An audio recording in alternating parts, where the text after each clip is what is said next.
I guess the last 12 years of my life has just been ospreys, ospreys, ospreys. There's an account from 1604 that says there were many fish hawks on the Dyfi. So they were here, we know they were here.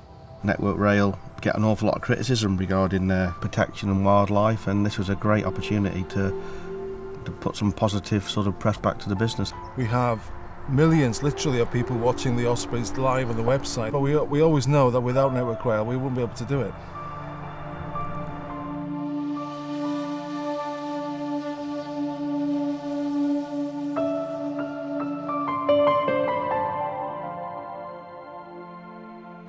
Something really quite magical has been happening in Wales.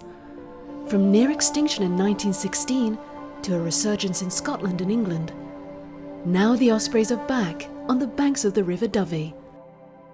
A majestic migratory bird with a near 6-foot wingspan, each year it undertakes the 5,000-mile journey from Africa, travelling across seas, mountains and desert to arrive in time for spring. Birds that migrate have always held a mystery for people. It's something we don't understand. It's something scientists have still got a lot of work to do on. I think it's the backstory behind the ospreys, the extinction, the persecution. People eating fish on a Friday, so they were persecuted. People stealing their eggs, people stealing their feathers. A complete wipeout in the UK. The fact that they go to exotic places in the summer. The fact they only eat fish, the only bird of prey in the world that does that. They're a very charismatic, appealing bird. They're very distinctive. Once you've seen an osprey, you know an osprey. And a large part of the successful return is down to the Dyfi Osprey Project, just outside Machynlleth in mid-Wales. Well, I helped the RSPB in 2005 set up the first Osprey project in Wales, 30 miles north of here in Porthmadog. So that was the very first osprey nest in Wales. And when I came down here, I saw where the osprey nest was. I saw the proximity to the railway track, the proximity to the main road, proximity to a caravan park next door, proximity to mains electricity, which goes straight over us here. So all the kind of jigsaw pieces were laid on the table. All I had to do really, and the Montgomeryshire Wildlife Trust, was to put the pieces together and develop them to get an osprey project going. But in no small part, the success of this project has been down to a relationship forged between the ornithologists and Network Rail, and in particular, the relationship between Emrah Evans and Ian Smythe. So what Ian was to us to start with, and still is the human face of Network Rail. And he's been the constant face as well. So rather than being seasonal or changing and everything, he's been there all the way through. A load of other guys and experts are parts of the jigsaw story as well. But Ian's been a hub in the wheel, and everybody else spokes out from him. So he's our constant Network Rail. Every time I think of Network Rail or the TV or anything, I always think of Ian. Ian is an infrastructure maintenance protection coordinator, meaning he is really the face of the company when dealing with lineside neighbours, such as local councils or farmers. He covers a large patch, including most of North and Mid Wales, and his workload is varied to say the least. You come into the office on a Monday morning and you don't know what you're going to be receiving. It could be a fencing issue, it could be a draining issue, it could be a charity asking for osprey power. It's that sort of variation.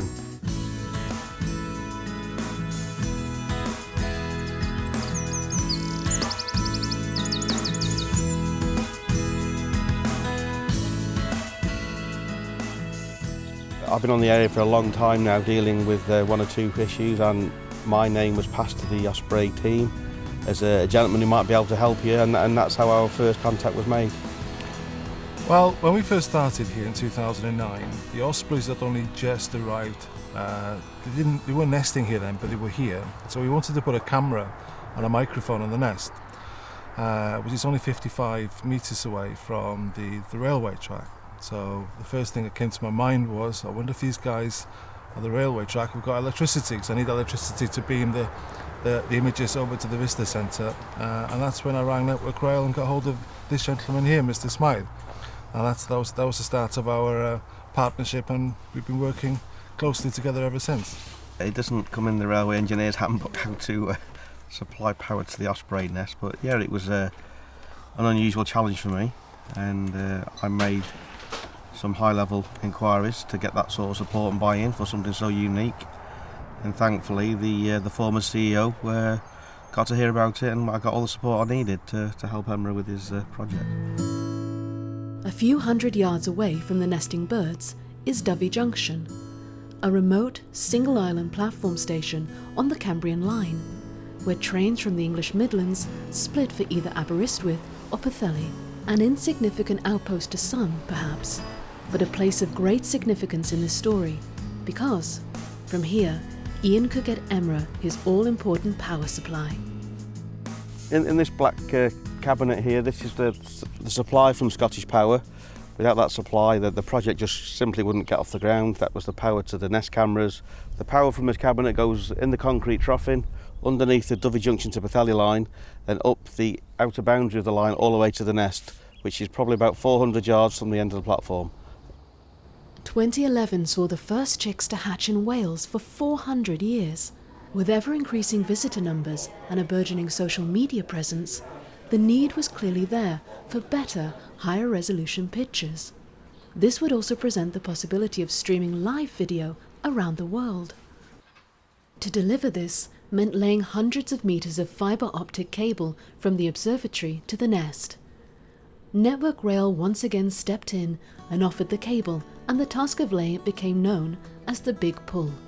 Big Pull is where we'd supply them with a drum of fibre, and we had to get the one end from the visitors centre, which is over there, to the nest, which is just over there. In the end, 129 volunteers turned up from literally all over the country.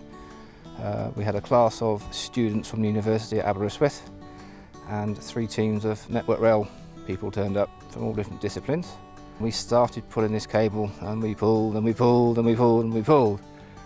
So a group of us from Network Rail took possession of the track.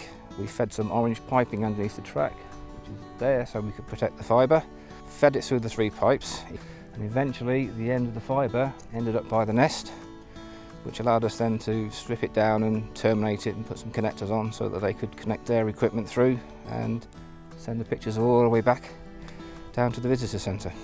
The significant thing is the permission from Network Rail to do it, because it has the fibre optic cable has to go underneath the railway track. Now, we could be multi-billionaires, not that we're not, and we could have afforded all the cable in the world. But if Network Rail say, you're not going anywhere near our railway track, we couldn't have done it. So not only did we acquire, we were donated the cable from Network Rail. The big thing was the fact that we got the permission from these guys and the expertise from Amos to actually do all this splitting or whatever he calls it. Who would have thought this tiny station, in its unlikely setting, would become such a key piece in the jigsaw of making the Dyfi Osprey Project a success? Oh, it's a fantastic island platform station. It goes to Aberystwyth this way, the line goes to Pwllheli that way, and as you can see, you've got the beautiful backdrop of the hillside. We've got an osprey nest. We've seen flying jets doing some practice runs. Quite an incredible place. People come here now and sit in the waiting room and have a look at the birds, and our train operating customers are either trains who operate on this line. They actually announce as they're passing the nest. The osprey birds are on the right or the left, whichever direction the train's passing the nest, so it's getting quite a local feature. We sometimes take the electricity for granted because now we have millions, literally, of people watching the ospreys live on the website through the live streaming. As you've seen today, we get hundreds of people a day to the visitor centre, to the 360 observatory, and it's all run by the electricity that power the cameras. So we kind of take it for granted, but we always know that without Network Rail we wouldn't be able to do it.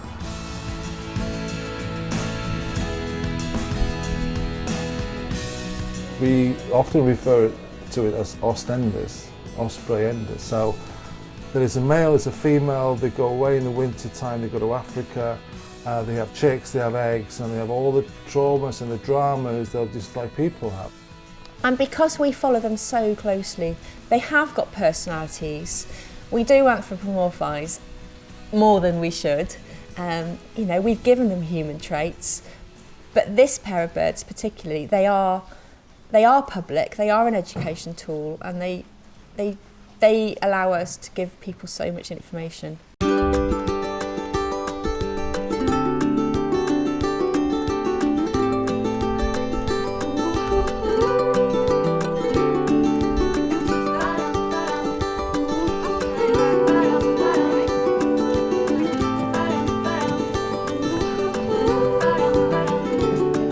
People come here for the ospreys and they find out about lots of other things. So it's the hook that draws them in, and very much we can talk to them about how we use the water buffalo to manage the land, what was here before, how the succession of vegetation is changing.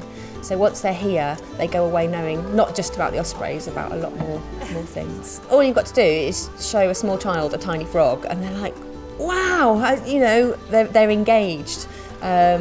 Or I don't know, a caterpillar or whatever, and that they can look at it and take photographs of it and maybe not touch it because they're not always as gentle as they might be. But yeah, that time spent up close with nature is so important for the next generation. Quite happily hand my job over to one of them in a few years' time. Yeah, we need the conservationists of the future.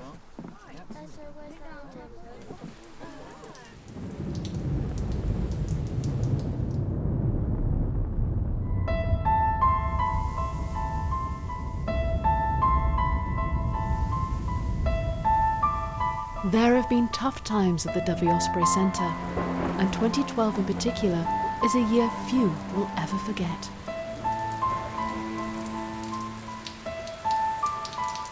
You know, 2012 was a seminal year for us, really, a very strange year. As you know, we had all those floods, the worst floods in the history of weather forecasting, in weather meteorological data in Wales. We had quite an adverse weather pattern coming over Dyfi Junction. It was non-stop rain for 24 to 48 hours. And the electricity went off. We couldn't see what was happening with the birds. We'd lost all hope for the birds. I was more worried about the parents, actually. So I remember ringing Ian on a Friday evening, explaining to him that we'd lost the power, and is there any way they could do in all this severe weather to get the power back to it. I made a call to another team who've been so supportive of the project, John Uppington's team. John made a call to his on-call employee, Gavin MacDonald, and Gavin kindly agreed to come to Dyfi first light on Saturday morning. Just to give you some idea, it was literally waist height on the roads. I think the trains had stopped, it was that bad. And then walk quite a number of miles to reach Dyfi Junction station. He did his necessary tests and he energised the power supply to the nest, and thankfully that did what it's supposed to do. It energised the cameras on the nest and that beamed back its images to the visitor centre. And what we saw was two very weak and timid chicks, barely moving, and they could not lift their heads up or move at all, hardly. And it was clear they were both going to die in the next hour or two. Amos then did an unprecedented move with the agreement of all his team that they would walk to the nest and feed the chick manually. We got over to the nest, which took about an hour to get there in all the water. And by the time a volunteer friend of mine, Al Davis, got up to the nest, one of the chicks had indeed died. So I asked him to bring the last remaining chick down, and when I got him in my hands at the bottom of the nest, he was shivering. I didn't know birds shivered before. So I held him in my hands for 5-10 minutes. He kind of warmed up a bit, and then we slowly but surely fed him some of this trout that we defrosted. And after about 15 minutes, he kind of perked up a little bit, and he was actually standing on his own 2 feet at just 10 days old. I said to Al, put him back in the nest now. So we put him back, and by the time we managed to get back down here again, an hour later, looked at the cameras, and both the parents were feeding the chick, and he was fine. An osprey is a Category 1 protected bird, which is the highest schedule any bird of prey can get. And without Amos' sort of assistance there, the whole nest would have not survived that summer. So it was a decision which was important and for the right reasons. And that chick We named him Ceylan after the river that broke its banks, that caused all the devastation. And we also fitted him with a tracker, and we tracked him all the way to Africa. And he's on record as getting to Africa in the quickest time of any osprey that's been tracked. And he got from mid-Wales to the Senegal River in 10.5 days. In the years following the floods of 2012, the project has gone from strength to strength. At Network Rail, we are proud to be playing a part in securing the future of these magnificent birds in Britain. It is very important, believe it or not, to have ospreys breeding next to an airport or a railway track. Because when those birds migrate to Africa and they return when they're 2 or 3 years old, they will have habituated to the fact that trains and people and platforms and all the noises and everything that goes with that is a normal part of their environment. And if we're going to help these ospreys recover from a situation of having 0 ospreys here, we need that kind of industrialized, if you like, environment for them to come back and for them to see that as normal. They are quite a slow spreading bird, so it will take time, but there's an osprey on the coat of arms of Swansea, so they were widespread through Wales. I think that railway was put down about 1850, 1860, and then the bridge went over the Dyfi River then. There were ospreys around in the UK. They were struggling, but they were still around. So we've come kind of full circle, where 150 years later, the ospreys have now come back, and as I say, the trains, in a curious kind of way, can help the ospreys in future generations to come back and to recover. I'm absolutely certain the relationship will continue. We've done the hard work as far as we're concerned. We've got power permanently to the nest.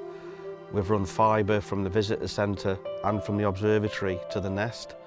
In terms of this project, to keep doing what we're doing, to be able to offer that close-up experience. I mean, nowhere else will you view ospreys as close as you can from here. I think it'll carry on for years. There's a lot more we can do to help, and we've got a good working relationship with them. And as far as I can see, it'll continue for many more years to come. To have ospreys spread throughout Wales, throughout the UK would be amazing. And this is just the start.